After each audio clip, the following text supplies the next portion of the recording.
Hello students, welcome back to our session, and today we are going to discuss some of the important concepts based on daily newspapers. And before going to the class, I just tell you one thing. యాక్చువల్గా నిన్న క్లాస్లో ఏంటంటే ఈ NTPC సంబంధించిన bit ఏంటంటే కొంచెం రాంగ్గా చెప్పడం జరిగింది. సో అదొకసారి కరెక్ట్ చేస్తాను చూసుకోండి. NTPC develops infrastructure at Rihand project for increased use of fly ash and which of the following set. యాక్చువల్గా ఈ రీహాండ్ ప్రాజెక్ట్ అనేది మనకి ఎక్కడ ఉంటుందంటే ఉత్తరప్రదేశ్లో ఉంటుంది. సో అది నేను ఉత్తరాఖండ్ అని చెప్పేసి అన్నాను. సో ఇది ఒకటి కొంచెం ఎక్స్క్యూజ్ చేసుకోండి, క్లియర్ చేసుకోండి, కరెక్ట్ చేసుకోండి. ఓకే,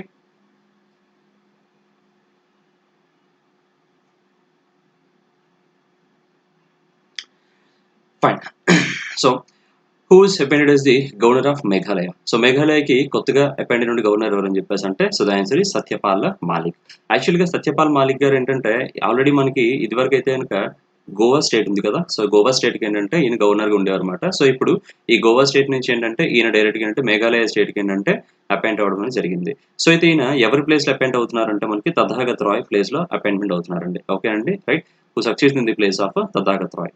సో అయితే ఇక్కడ మరి గోవా స్టేట్ గవర్నర్గా ఉండేటువంటి సత్యపాల్ మాలిక్ గారు ఏంటంటే మేఘాలయ స్టేట్కి ఏంటంటే ట్రాన్స్ఫర్ అయి వెళ్తున్నారు కాబట్టి సో మరి ఆ గోవా స్టేట్ని ఆల్రెడీ మనకి అడిషనల్ ఛార్జ్ తీసుకోవడానికి వచ్చిన అపాయింటెడ్ క్యాండిడేట్ ఎవరని చెప్పేసి మనకి భగత్ సింగ్ కోశ్యారి అండి. So he is the present governor of Maharashtra. Okay, Maharashtra. So already ఈయన మహారాష్ట్ర గవర్నర్. సో కాకపోతే ఇప్పుడు ఈయన ఏంటంటే అడిషనల్ ఛార్జ్ ఏంటంటే గోవా స్టేట్ కూడా తీసుకోవడం అనేది జరిగింది అనమాట. ఓకే అండి. అండ్ అలాగే మనోజ్ సిన్హా అని ఎవరు అంటే సో మనకి ఆగస్ట్ ఫస్ట్ వీక్లో కనుక చూసుకుంటే ఇతను ఏంటంటే మనకి జమ్మూ అండ్ కాశ్మీర్ యూటీకి అపాయింట్ అయినటువంటి లెఫ్టినెంట్ గవర్నర్ అనమాట. ఓకే అండి. And he was the second lieutenant governor of Jammu and Kashmir state.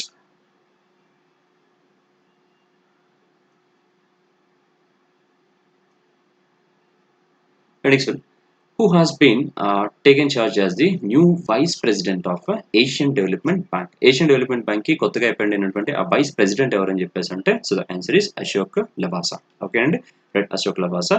So ఈయన ప్రజెంట్ అయితే కనుక మనకి చీఫ్ ఎలక్షన్ కమిషన్ ఉంది కదండి. సో చీఫ్ ఎలక్షన్ కమిషన్లో ఈయన ఏంటంటే one of the election commissioner అండి. ఓకే అండి, one of the election commissioner. Right, మనకి యాక్చువల్ చీఫ్ ఎలక్షన్ కమిషనర్లు ఏంటంటే ఒక చీఫ్ ఉంటారు అండ్ అలాగే ఈయన అండర్లో అంటే ఇద్దరు ఎలక్షన్ కమిషనర్స్ ఉంటారు అనమాట. సో అందులో వన్ ఆఫ్ ద క్యాండిడేట్ అంటే మనకి అశోక్ లవాసా. సో ఈయన రీసెంట్గా ఏంటంటే ఈ ఎలక్షన్ కమిషనర్కి ఏంటంటే రిజైన్ చేసేసి మనకి ఏషియన్ డెవలప్మెంట్ బ్యాంక్ అంటే వైస్ ప్రెసిడెంట్గా ఈయన చార్జ్ తీసుకోవడం అనేది జరిగింది అనమాట. ఓకే అండి, రైట్. సో ఈయన ఎవరి ప్లేస్లోని రీప్లేస్ అవుతున్నారంటే మనకి దివాకర్ గుప్తా అండి. ఓకే, సో దివాకర్ గుప్తా ప్లేస్లో రీప్లేస్ అవుతున్నటువంటి ఆ కొత్త vice president of Asian development bank ఎవరంటే మనకి Ashok Lavasa. Okay, right. So Divakar Gupta గురించి చూసుకుంటే కనుక already he is in news. So ఇదేంటంటే మనకి లాస్ట్ టైం ఏంటంటే మనకి ఆర్బీఐ వాళ్ళు ఓకేనండి regulatory framework okay, regulatory framework సంబంధించి ఒక కమిటీ ఒకటి వేశారన్నమాట. ఈ కమిటీకి హెడ్ ఎవరని చెప్పేసి అంటే మనకి KV Kamath. Okay, KV Kamath. So ఇందులో మనకి ఏంటంటే ఒక 3 మెంబర్స్ని తీసుకోవడం జరిగింది. ఆ 3 మెంబర్స్లో వన్ ఆఫ్ ద మెంబర్ ఎవరంటే మనకి ఈయన దివాకర్ గుప్తా అండి. Okay, one of the member ఎవరంటే మనకి దివాకర్ గుప్తా, గుర్తుపెట్టుకోండి. అండ్ అలాగే మసాత్సుగా అసకావా. సో ఈయన ఎవరని చెప్పేసి అంటే present president of Asian development bank. So he is the president of Asian development bank. Okay, right. And అలాగే ఏడిబి అయితే మనకి ఎక్కడ ఉంటుందంటే ఇది మనకి లొకేషన్ అయితే Manila.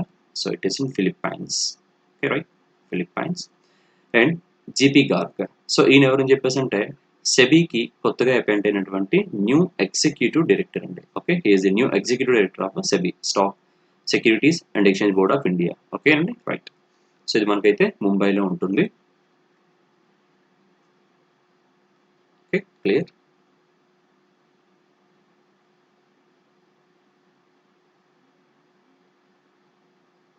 Next, which of the following one emerged as the best institute under the Institute of National Importance category as per the rankings of Atal Innovation అండి. Okay, ఇది కరెక్ట్ అయింది. as per the right, so as per the rankings of Atal Institutions on Innovative Achievements. So Atal institution on innovation achievements బేసిస్లో మనకి ఏంటంటే national importance కేటగిరీలో first ప్లేస్లో ఉండేటువంటి the best institute ఏంటి అని చెప్పేసి అడిగారండి. So the answer is IIT Madras. యాక్చువల్గా ఏంటంటే ఇక్కడ ఈ ర్యాంకింగ్స్ అనే మనకి జనరల్గా ఏంటంటే కొన్ని కేటగిరీస్ బేస్ చేసుకుని ఇవ్వడం అనేది జరిగింది. సో అయితే ఈ ఐఐటి మద్రాస్ అనేది మనకి టాప్ ప్లేస్లో ఉంది under the category of public institutions అండి. సో పబ్లిక్ ఇన్స్టిట్యూషన్స్ కేటగిరీలో మనకి టాప్ ప్లేస్లో ఉండేటువంటి ఇన్స్టిట్యూషన్ ఏంటంటే ఐఐటి మద్రాస్ అండి. అండ్ అలాగే ఇకపోతే ఇక్కడ Kalinga institute of industrial technology ఉంది. So it is in Odisha. Okay, Odisha. So it was topped in the category of private institutions. Okay, and private institution కేటగిరీలో అయితే కనుక మనకి కేఐటి ఉంది. అండ్ అలాగే institute of chemical technology. So it is in Maharashtra. Okay, it is topped in category of state funding కేటగిరీలు ఏంటంటే మనకి ఇంకా చెప్పండి స్టేట్ గవర్నమెంట్ ఫండింగ్ కేటగిరీలో మనకి టాప్ ప్లేస్ ఉండేటువంటి ఇన్స్టిట్యూట్ ఏంటంటే మనకి ఐఐసిటీగా చెప్తూ ఉంటాము. ఇకపోతే SR engineering college, it is in Telangana.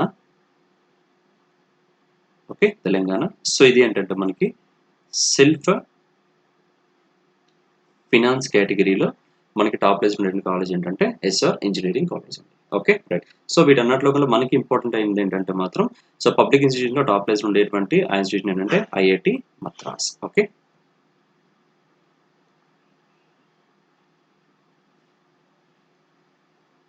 and what is the name of the drone-based surveillance system introduced by Indian Railways to enhance security at railway stations, tracks and workshops? So Indian railways వాళ్ళు ఏంటంటే security బేసిస్లో మనకి railway stations, tracks, work షాప్లో ఉండే సెక్యూరిటీని base చేసుకొని కొత్తగా మనకు ఒక డ్రోన్ బేస్డ్ సర్వీలెన్స్ సిస్టమ్ ఏంటంటే స్టార్ట్ చేయడం జరిగింది. సో దాని పేరు ఏంటంటే so answer is ninjas. Okay అండి, సో ఆన్సర్ ఏంటంటే నింజాస్. సో జనరల్గా మనకి అన్మాన్డ్ ఏరియా వెహికల్ అని చెప్పేసి పిలుస్తుంటాం. సింపుల్గా వీటిని మనం ఏంటంటే డ్రోన్స్ అని చెప్పేసి పిలుస్తూ ఉంటాం అండి. ఓకేనండి, సో మనకి జనరల్గా సరౌండింగ్లో ఉండేటువంటి రైల్వే స్టేషన్ ఏరియాస్లో మనకి ఏంటంటే కొన్ని క్రిమినల్ ఇష్యూస్ కానీ లేదా యాంటీ సోషల్ ఎలిమెంట్స్ అని చెప్పేసి పిలుస్తుంటాము. సో ఇట్లాంటి యాంటీ సోషల్ ఎలిమెంట్స్ ఇలాంటి ఎక్కడెక్కడైతే మనకు ఉంటున్నాయో సో వీటన్నిటిని కూడా వీళ్ళు డిటెక్ట్ చేయడం కోసం ఏం చేస్తున్నారంటే మనకి ఈ డ్రోన్ సిస్టమ్ ఏంటంటే యూజ్ చేయడం అనేది జరుగుతూ ఉందన్నమాట. ఓకేనండి, సో ఈ సర్వేలెన్స్ అంతా కూడా మనకి ఎవరి అండర్లో ఉంటుందంటే మనకి రైల్వే ప్రొటెక్షన్ ఫోర్స్ ఉంటుంది కదా, సో వాళ్ళ అండర్లో ఉంటుందన్నమాట. ఓకేమ్మా, రైట్. సో ఇకపోతే ఇక్కడ మనం చెప్పుకునేటువంటి ఈ నేత్ర కానీ, ఘటక్ కానీ, అభ్యాస్ కానీ, సో రెస్ట్ ఆఫ్ మిగిలినటువంటి ఈ యూఏవీస్ అన్నీ కూడా ఏంటంటే మనకి డిఆర్డిఓ వాళ్ళే అండి. సో ఇవన్నీ కూడా మనకి ఏంటంటే మనకి డిఫెన్స్ పాయింట్ ఆఫ్ వ్యూలో డిఫెన్స్లో మనకి ఏంటంటే సెక్యూరిటీ ప్రావిజన్లో మనకి ఏంటంటే యూజ్ చేసేటువంటి unmanned area vehicles.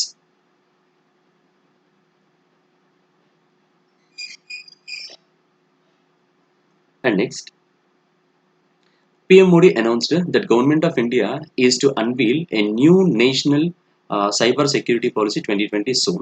What is the tenure of the policy? So యాక్చువల్గా మనకి ఏంటంటే 74th ఇండిపెండెన్స్ డేని బేస్ చేసుకొని మన prime minister of India Modi గారు ఏం చేశారంటే మనకి ఈ నేషనల్ సైబర్ సెక్యూరిటీ పాలసీ 2020 అంటే అనౌన్స్ చేయడం అనేది జరిగింది. సో అయితే దీని తాలూకా టోటల్ టెన్యూర్ ఎంత ఉంటుందని చెప్పేసి అడిగారండి. సో దీని తాలూకా టెన్యూర్ ఎంత ఉంటుందంటే మనకి టోటల్గా 5 years ఉంటుందన్నమాట. సో ప్రెసెంట్ అయితే మనం ఇప్పుడు ఏ సెక్యూరిటీ పాలసీలో ఉన్నామని చెప్పేసి అంటే so national cyber security policy 2013లో ఉన్నామండి. సో దీని అండర్లోనే మనకి ఇప్పుడు ఏంటంటే సైబర్ సెక్యూరిటీకి సంబంధించినటువంటి అప్డేట్స్ మనకి ఏమన్నా ఇస్తున్నారంటే సో మొత్తం అన్నీ కూడా మనకి ఈ సైబర్ సెక్యూరిటీ పాలసీ 2013 బేస్ చేసుకుని ఇస్తున్నారు. సో ఇప్పుడు ఏంటంటే ఇంకొంచెం ఇన్నోవేటివ్ ఇంకొంచెం బెటర్ వేలో ఏంటంటే మనకి ఈ నేషనల్ సైబర్ సెక్యూరిటీ పాలసీ 2020 ఏంటంటే డెవలప్ చేయడం అనేది జరిగింది. సో దీన్ని అఫీషియల్గా ఏంటంటే త్వరలో మనకి ఏంటంటే లాంచ్ చేస్తూ ఉంటారు.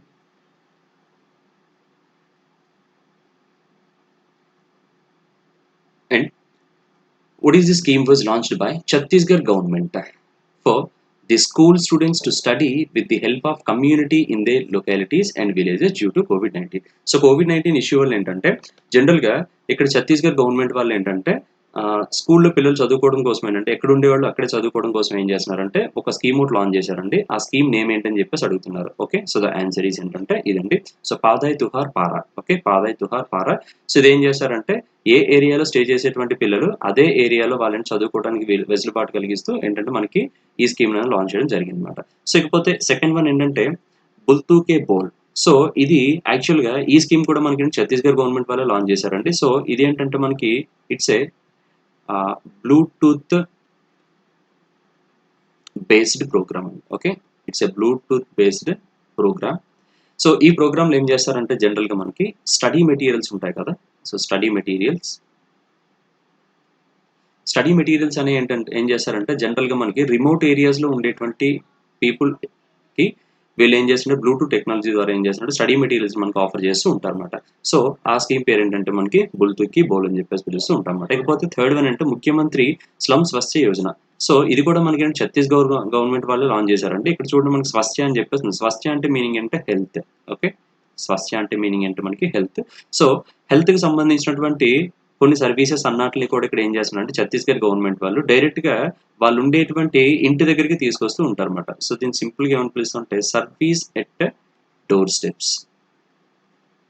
ఓకే, హెల్త్కి సంబంధించినటువంటి సర్వీసెస్ అన్నట్లు కూడా డైరెక్ట్గా ఏంటంటే ఇంటికి వీళ్ళు ఏంటంటే రీచేట్గా చేస్తూ ఉంటారన్నమాట. అది దానికి సంబంధించిన స్కీమ్ పేరు ఏంటంటే ముఖ్యమంత్రి స్లమ్ స్వస్థ యోజన అని చెప్పేసి పిలుస్తుంటాము. ఇకపోతే ద ఫోర్త్ స్కీమ్ ఏంటంటే రాధాబాయ్ డయాగ్నోస్టిక్ సెంటర్ స్కీమ్ అన్నమాట. సో ఇది కూడా మనకి ఛత్తీస్గఢ్ గవర్నమెంట్ వాళ్ళు లాంచ్ చేశారన్నమాట. సో డయాగ్నోస్టిక్స్ అనగానే మనకి తెలిసే ఉంటుందన్నమాట. సో బేసిక్ ఇందులో మనకి ల్యాబ్స్ ఉంటాయి కదమ్మా. సో పాథాలజీగా చెప్తూ ఉంటాము, పాథాలజీ అండ్ అలాగే ఈ టెస్టింగ్ సెంటర్స్గా చెప్తూ ఉంటాము, pathology testing services.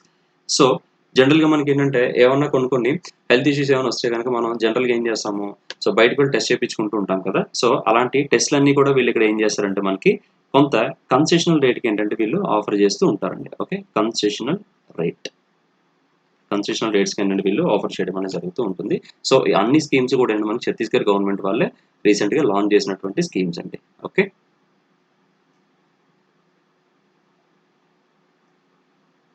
Next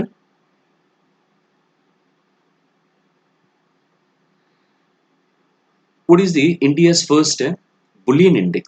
Okay, what is the India's first bullion index launched by MCX అని చెప్పేసి అంటాం. సో MCX అంటే ఫుల్ ఫామ్ అంటే multi commodity exchange of India. MCX వాళ్ళు రీసెంట్గా లాంచ్ చేసినటువంటి ఇండియాస్ ఫస్ట్ బులియన్ ఇండెక్స్ ఏంటి అని చెప్పేసి అన్నారు. So the answer is bull dex అండి. సో బులియన్ అంటే యాక్చువల్గా మీనింగ్ ఏంటంటే యాక్చువల్గా మనం బులియన్ మార్కెట్ అని చెప్పేసి పిలుస్తూ ఉంటాం అనమాట. Okay, bullion market. So bullion market అంటే మీనింగ్ ఏంటంటే investing our money in gold and silver. Okay, so commodities మార్కెట్గా మనం చెప్తూ ఉంటాము. So gold and silver market జనరల్గా మనం ఏం పిలుస్తూ ఉంటాం అంటే బులియన్ మార్కెట్ అని చెప్పేసి అంటాం. సో అందుకే ఇండెక్స్ పేరు కూడా ఏంటంటే మనకి బుల్ డెక్స్గా మనం చెప్పడం జరిగింది అనమాట. ఓకేనండి, అంటే బుల్ డెక్స్ అంటే మీనింగ్ అంటే బులియన్ మార్కెట్ ఎక్స్చేంజ్ అని చెప్పేసి పిలుస్తూ ఉంటామండి. ఓకేనండి, సో రైట్. ఇంకా రిమైనింగ్ అన్ని కూడా నార్మలే, అవేమి ప్రజెంట్ ఉండే ఇండిసెస్ అయితే ఏమి కావు, ఇవి జస్ట్ మామూలుగా ఇవ్వాలని అట్లా ఇచ్చాము. సో అయితే యాక్చువల్గా MCX ఒక స్టార్టింగ్ పాయింట్ ఆఫ్ మిమ్మల్ని ఏమైనా క్వశ్చన్ అడిగితే MCX ఎప్పుడు స్టార్ట్ అయిందని చెప్పేసి అడుగుతూ ఉంటారు. సో 2003 అండ్ అలాగే దీని హెడ్ ఆఫీస్ ఎక్కడ ఉందని చెప్పేసి అంటారు. So it is in Mumbai అన్నమాట. ఓకే అండి, సో MCX గురించి చెప్పాలని చెప్పేసి అంటే జనరల్గా మన ఇండియాలో ఉండేటువంటి one and only independent bullion independent commodity index అండి. Okay right, one and only independent commodity index ఏంటంటే మనకి MCX మనం చెప్తూ ఉంటాం. సో అన్ని స్టాక్ ఎక్స్చేంజ్ని కూడా రెగ్యులేట్ చేసే అథారిటీ ఏంటంటే మనకి సెబీ అండి. Next, which company associated with the Central Water Commission of India have launched the flood forecasting initiatives across India? So entire ఇండియాలో మనకి ఏంటంటే ఫ్లడ్ ఫోర్కాస్టింగ్ సంబంధించిన అంటే ముందుగుండానే మనకి ఏంటంటే ఈ వరదలకు సంబంధించిన ఇన్ఫర్మేషన్ అంతటిని కూడా ఫోర్కాస్ట్ చేయడానికి మనకి సెంట్రల్ వాటర్ కమిషన్ వాళ్ళతో ఏంటంటే ఒకరు టైఅప్ అయ్యారు అనమాట. సో ఆ కంపెనీ పేరు ఏంటంటే మనకి అది గూగుల్ అండి.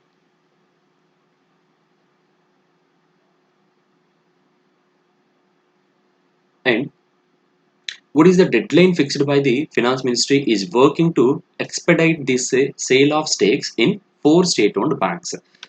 ఓకేనండి, సో యాక్చువల్గా ఏంటంటే రీసెంట్గా మనకి ఫినాన్స్ మినిస్ట్రీ వాళ్ళు ఏంటంటే ఈ రోజు పేపర్లో మనకు ఒక ఆర్టికల్ ఒకటి రిలీజ్ చేశారనమాట. సో ఆ ఆర్టికల్ ఏంటంటే దేనికి సంబంధించిందంటే మనకి ఆల్రెడీ ఇండియాలో ఉండేటువంటి స్టేట్ ఓన్డ్ బ్యాంక్స్ అండి. సో అవి ఏంటంటే అంటే గవర్నమెంట్ అండర్లో ఉండేటువంటి బ్యాంక్స్ అనమాట, ఆపోజిటర్ banks.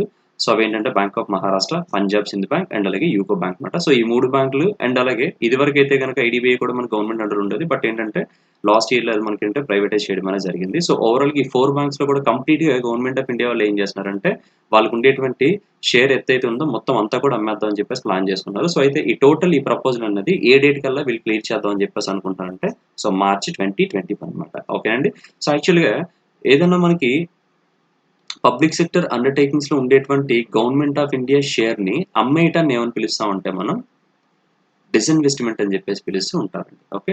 Disinvestment. So disinvestment is nothing but it's a process of selling the government of India share in public sector undertakings. ఓకేనండి. సో కొన్ని బుక్స్‌లో మనకి పబ్లిక్ సెక్టర్ ఎంటర్‌ప్రైజెస్ అని, పబ్లిక్ సెక్టర్ ఇన్‌స్టిట్యూషన్స్ అని చెప్పేసి ఉంటాయి. సో ఒక పర్టిక్యులర్ సెక్టర్ అయితే గనక ఆ సెక్టర్ నేమ్ అనేది మనం చివరిలో యాడ్ చేస్తాము. సో ఇదేంటంటే పీఎస్‌బీస్‌కి సంబంధించింది కాబట్టి ఇది చూసుకుంటూ ఉండాలి. And next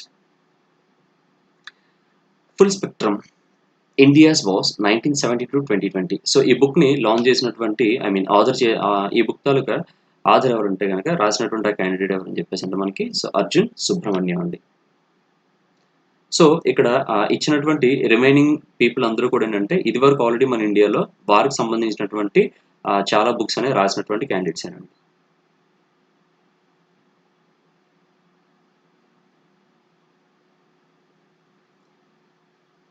and which state which state has created dedicated fund Ramban Gam Paryatan Paripat Vikas Kosh contribution from people.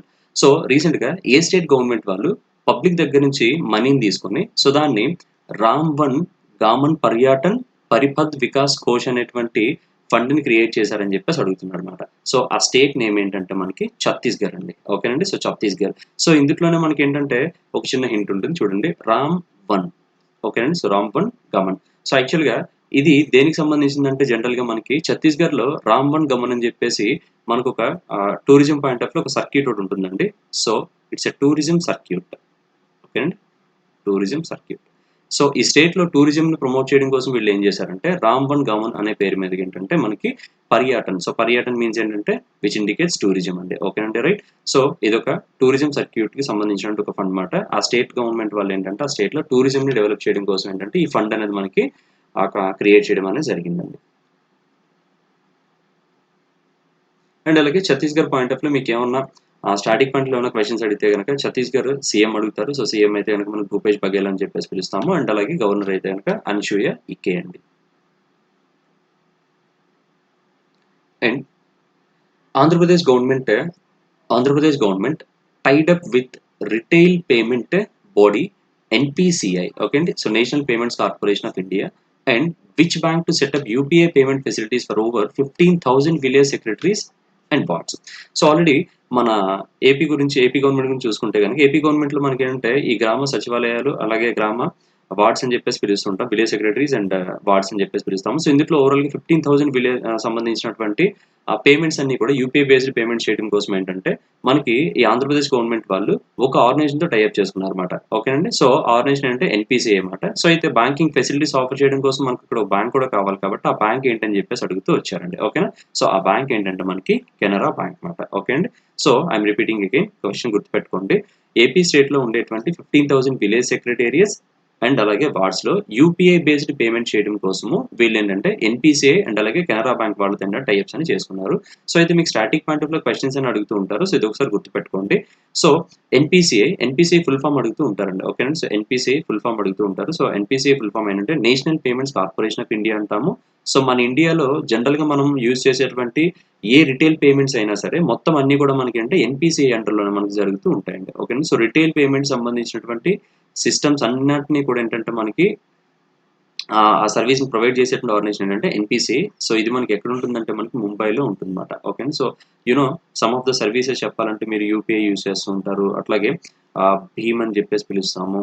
Okay. And అట్లాగే ఐఎంపీఎస్. ఓకే అండి. అట్లాగే భారత్ బిల్ పేమెంట్ సిస్టమ్ అని చెప్పేసి పిలుస్తూ ఉంటాము. అండ్ అలాగే నేషనల్ ఎలక్ట్రానిక్ టోల్ సిస్టమ్ అని చెప్పేసి పిలుస్తూ ఉంటాం. సో ఇట్లాగేంటంటే మనకి జనరల్‌గా ఉండేటువంటి అట్లాగే క్యూఆర్ కోడ్ బేస్డ్ పేమెంట్స్ అంటాం. సో ఈ పేమెంట్స్ అన్నిటిని కూడా మనకు ఆఫర్ చేసేటువంటి ఆ రిటైల్ ఆర్గనైజేషన్ ఏంటంటే మనకి ఎన్‌పీసీఐ అన్నమాట. సో అయితే మనకి బ్యాంక్ ద్వారా యాక్సెసింగ్ కావాలి కాబట్టి ఆ బ్యాంక్ ఇక్కడ ఏం తీసుకున్నారంటే కెనరా బ్యాంక్ తీసుకున్నారు. ఒకవేళ మీకు maybe static point of view ఏమైనా అడిగితే కెనరా బ్యాంక్ హెడ్ క్వార్టర్ అడుగుతూ ఉంటారండి. So it is in Bengaluru. ఓకేనండి. ట్యాగ్‌లైన్ అయితే గనుక together we can. Clear? And next and అలాగే which IIM linked an MOU with Switzerland-based Help Logistics to India to engage in a partnership and provide consulting services and logistic training for humanitarian community అండి. Okay అండి, right. So ఇక్కడ జనరల్గా ఏంటంటే AIM వాళ్ళు Switzerland based help logistics వాళ్ళతో ఏంటంటే ఒక partnership అనేది మనకి ఏంటంటే అగ్రిమెంట్ అనేది చేసుకున్నారు అనమాట. సో ఆ ఐఎం పేరు ఏంటంటే మనకి ఐఎం కోజికోడ్ అండి. So IIM Kozhikode it is in Kerala. Okay అండి. సో లాజిస్టిక్స్ బేస్డ్ అగ్రిమెంట్ మాట ఇది, logistics based agreement. Okay, so ఇది ఐఎం కోజికోడ్ ఏంటంటే మనకి Switzerland based HLP logistics company వాళ్ళని చేసుకున్నారు. And next, what is India's ranks in the world in terms of internet quality as per the digital quality of life index 2020. So digital quality of life index 2020 అనేది రీసెంట్గా మనకి release చేయడం అనేది జరిగింది. So అయితే ఇందులో మన ఇండియా తాలూకు ర్యాంక్ అనేది ఇంటర్నెట్ క్వాలిటీని బేస్ చేసుకుని అడిగారండి. ఓకేనండి. సో ఈ digital quality of life index 2020లో ఇంటర్నెట్ క్వాలిటీని బేస్ చేసుకుంటే మన ఇండియా ర్యాంక్ ఎంత అంటే మనకి అది 79 అండి. ఓకేనండి. In terms of internet quality అయితే 79. In terms of e governance, ఓకేనండి, in terms of e governance బేస్లో అయితే కనుక వరల్డ్లో మన ఇండియా ర్యాంక్ ఎంతంటే మనకి 15. అండ్ అలాగే 9 ఉంది. సో 9 ఏంటంటే in terms of internet affordability. Okay, internet affordability base చేసుకుంటే 9th rank. In terms of e governance అయితే కనుక మనకి 15th ర్యాంక్. అలాగే in terms of internet quality అయితే కనుక 79th ర్యాంక్ అండి. ఓకేనా. సో టోటల్గా ఈ ఇండెక్స్లో మనకి పార్టిసిపేట్ చేసిన టోటల్ కంట్రీస్ ఏంటంటే మనకి 85.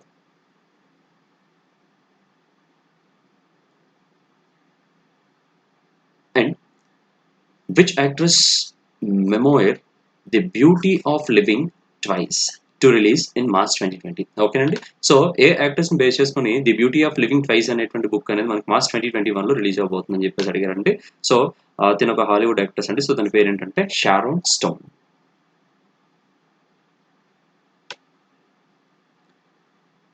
And life style international private limited appointed which of the following one as brand ambassador of Melange. ఓకేనండి, right.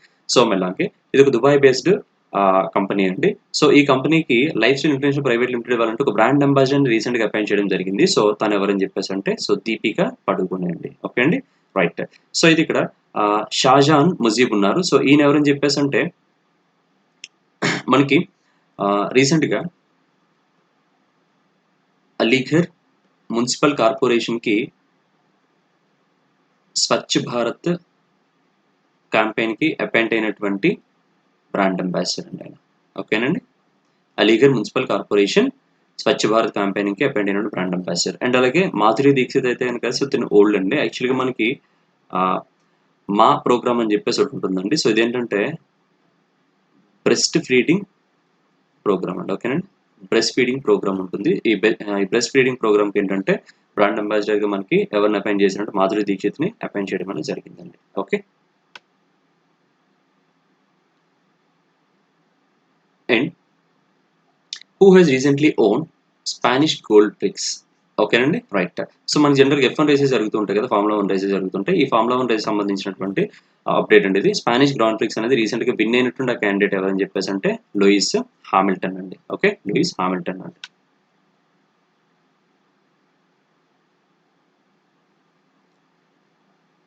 And next, people's bank of China buy stake in which of the following bank. రీసెంట్గా people's bank of China వాళ్ళు ఏంటంటే ఏ బ్యాంక్లో వీళ్ళు stake అనేది కొనుక్కున్నారని చెప్పేసి అడుగుతున్నాడండి. సో ఆన్సర్ ఏంటంటే ఐసిఐసిఐ బ్యాంక్ అండి. సో వీళ్ళు ఐసిఐసిఐ బ్యాంక్లో అప్రాక్సిమేట్గా 15,000 crores వాల్యూ ఉండేటువంటి స్టేక్ని ఏంటంటే వీళ్ళు హోల్డ్ చేసుకోవడం అనేది జరిగిందండి.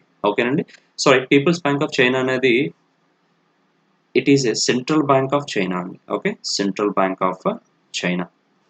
సో అంటే మన ఇండియాలో ఆర్బీఐ లాగో సో చైనా కంట్రీకి ఏంటంటే సెంట్రల్ బ్యాంక్ ఏంటంటే ఇదండి పీపుల్స్ బ్యాంక్ ఆఫ్ చైనా అంటాము.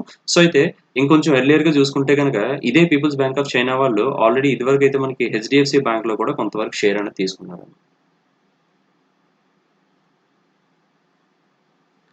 And which of the following bank announced the launch of Aadhaar authentication based digital savings account మాట. ఆధార్ ఆథెంటికేషన్. సో ఆధార్ని బేస్ చేసుకుని మనకి డిజిటల్ సేవింగ్స్ అకౌంట్ని రీసెంట్గా అనౌన్స్ చేసినటువంటి ఆ బ్యాంక్ నేమ్ ఏంటి అని అడిగాడండి. సో దాని ఆన్సర్ ఏంటంటే మనకి ఫినో పేమెంట్ బ్యాంక్ మాట.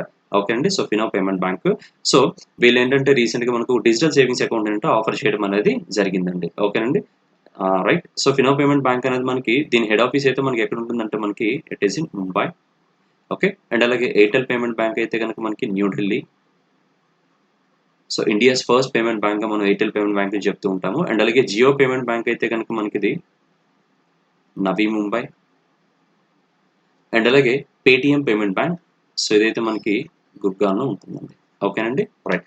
పేమెంట్ బ్యాంక్స్ మనకి ఏమైనా స్టార్టింగ్ పాయింట్ ఆఫ్ ఏమైనా పేమెంట్ బ్యాంక్స్ గురించి అడిగితే కనుక సో జనరల్గా వీళ్ళు ఏంటంటే ఓన్లీ డిపాజిట్స్ మాత్రమే యాక్సెప్ట్ చేస్తారండి. సో ఈ డిపాజిట్స్ యాక్సెప్ట్ చేయడానికి కూడా దీనికి ఒక మాక్సిమం లిమిట్ అనేది ఉంటుంది. సో ఆ లిమిట్ ఎంత అంటే మనకి 1 lakh రూపీస్ అండి. 1 lakh రూపీస్కి మించి ఏంటంటే వీళ్ళు ఎక్స్ట్రాగా డిపాజిట్ అనేది యాక్సెప్ట్ చేయకూడదు. అండ్ అలాగే వీళ్ళు ఏంటంటే ఎప్పుడు కూడా ఏంటంటే ₹1 కూడా ఏంటంటే లెండింగ్ అనేది ఏంటంటే ఇవ్వరన్నమాట. Okay. They don't provide any credit. And which of the following one made a 3-year winning bid to back the IPL title rights? IPL title rights ని రీసెంట్గా ఏంటంటే స్పాన్సర్షిప్ టైటిల్ ని దక్కించుకున్నటువంటి ఆ కంపెనీ ఏంటని చెప్పేసి అడిగారండి. సో ఆ కంపెనీ ఏంటంటే మనకి డ్రీమ్ 11 అనమాట. సో టోటల్గా బిడ్ వాల్యూ ఎంతంటే మనకి 222 crores అండి. 222 కోట్లు అండి డీల్ ఇది. 3 years వరకు వాళ్ళకి అంటే ఐపీఎల్ స్పాన్సర్షిప్ టైటిల్ అనేది వాళ్ళకి అనౌన్స్ చేయడం అనేది జరిగింది. అండ్ నెక్స్ట్ అట్లాగే the first world solar energy summit will be organized by International Solar Alliance on 8 September virtually. Where is the headquarter of ISA అని చెప్పేసి అడిగాడు. సో ఐఎస్ఏ ఫుల్ ఫామ్ ఏంటంటే ఇంటర్నేషనల్ సోలార్ అలియన్స్ అండి. So వీళ్ళు ఏంటంటే world solar technology summit అంటే first time ఏంటంటే మనకి త్వరలో వీళ్ళు హోస్ట్ చేయడం అనేది జరుగుతూ ఉంటుంది. సో వర్చువల్గా. సో అయితే అడిగిన క్వశ్చన్ ఏంటంటే మనకి ఐఎస్ఏ హెడ్ క్వార్టర్ ఎక్కడ ఉందని చెప్పేసి అడిగారండి. సో ఐఎస్ఏ హెడ్ క్వార్టర్ ఎక్కడంతా మనకి గురుగ్రామ్లో ఉంటుందండి. Okay. Gurugram it is in Haryana అండి. సో ప్రజెంట్ మనకి ఇంటర్నేషనల్ సోలార్ రిలయన్స్లో టోటల్గా ఉండేటువంటి టోటల్ మెంబర్ కంట్రీస్ ఏంటంటే మనకి 121 కంట్రీస్ అనేవి ఉన్నాయండి. అయితే ఈ టెక్నాలజీ సమ్మిట్లో మనకి మేజర్గా ఉండేటువంటి ఒక హైలైటెడ్ ఇష్యూ ఏంటంటే ఈ సమ్మిట్లో మనకి ఏంటంటే ఒక ప్రపోజల్ అయితే చేయడం అంటే ఇదివరకు ఆల్రెడీ ఒక ప్రపోజల్ అయితే చేయడం జరిగింది. సో దానికి సంబంధించిన ఫైనల్ డిస్కషన్ కూడా అంటే ఈ సమ్మిట్లో మనకి ఏంటంటే కొన్ని చేయడం జరుగుతూ ఉంటుందండి. సో అదేంటంటే టోటల్గా ఈ ఐఎస్ఏలో ఉండేటువంటి టోటల్ మెంబర్స్ ఈ 121 కంట్రీస్ కూడా ఏంటంటే మనకి వరల్డ్ సోలార్ బ్యాంక్ని సెటప్ చేద్దాం అని చెప్పేసి ఒక ప్రపోజల్ అయితే తీసుకున్నాయండి. ఓకేనండి. So to propose world solar bank మాట. సో అయితే దీన్ని ఎంత అమౌంట్తో మనకి స్టార్ట్ చేద్దాం అని చెప్పేసి అనుకుంటున్నారంటే ఓవరాల్గా మనకి $10 billion అండి. ఓకే అండి. సో $10 billion ఏంటంటే మనకి వరల్డ్ సోలార్ బ్యాంక్ని అయితే స్టార్ట్ చేద్దాం అని చెప్పేసి ఒక ప్రపోజల్ అయితే ఉంది. అయితే ఇందులో ఉండే వన్ మోర్ ఇంపార్టెంట్ ఇష్యూ ఏంటంటే ఈ వరల్డ్ సోలార్ బ్యాంక్ హెడ్ క్వార్టర్ని ఏ కంట్రీలో అయితే స్టార్ట్ చేస్తారో ఆ కంట్రీ వాళ్ళు అయితే మాత్రం మినిమం ఏంటంటే 30% షేర్ అయితే మాత్రం ఖచ్చితంగా ఏంటంటే హోల్డ్ చేసుకోవాలని చెప్పేసి ఒక ప్రపోజల్ కూడా ఉందండి. సో దాన్ని బట్టి ఏంటంటే వీళ్ళు ఏ కంట్రీలో దాన్ని స్టార్ట్ చేస్తారు అనేది మనకు సబ్మిట్ అయిన తర్వాత మరిన్ని వివరాలు మనకు తెలుస్తుంటాయి. And next what is the name of the web platform launched by All India Football Federation in partnership with the Sports Authority of India? So రీసెంట్గా ఏంటంటే ఆల్ ఇండియా ఫుట్బాల్ ఫెడరేషన్ వాళ్ళు ఏంటంటే స్పోర్ట్స్ అథారిటీ ఆఫ్ ఇండియా వాళ్ళతో కలిసి ఏంటంటే ఒక web platform హోదాని launch చేశారండి. ఆ వెబ్ ప్లాట్ఫామ్ నేమ్ ఏంటంటే మనకి ఈ పాఠశాల అన్నమాట. సో ఇందులో వీళ్ళు ఏం చేశారంటే ఆన్లైన్లో మనకి అథ్లెటిక్స్ బేస్డ్ ప్రోగ్రామ్స్ని ఏం చేస్తారంటే వీళ్ళు టెలికాస్ట్ చేస్తూ ఉంటారు. ఓకేనండి. రైట్. సో ఇది ఒక ఆన్లైన్ లెర్నింగ్ ప్లాట్ఫామ్ అన్నమాట. ఓకేనండి.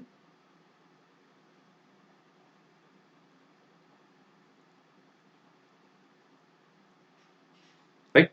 So thank you. మీకు ఏమైనా డౌట్స్ ఉంటే కనుక కింద కమెంట్ సెక్షన్లో మీరు కమెంట్స్ అనేవి చేయండి. సో దాన్ని బట్టి వాటిని మేము సాల్వ్ చేయడానికి ట్రై చేస్తుంటాం. Good night. Thank you.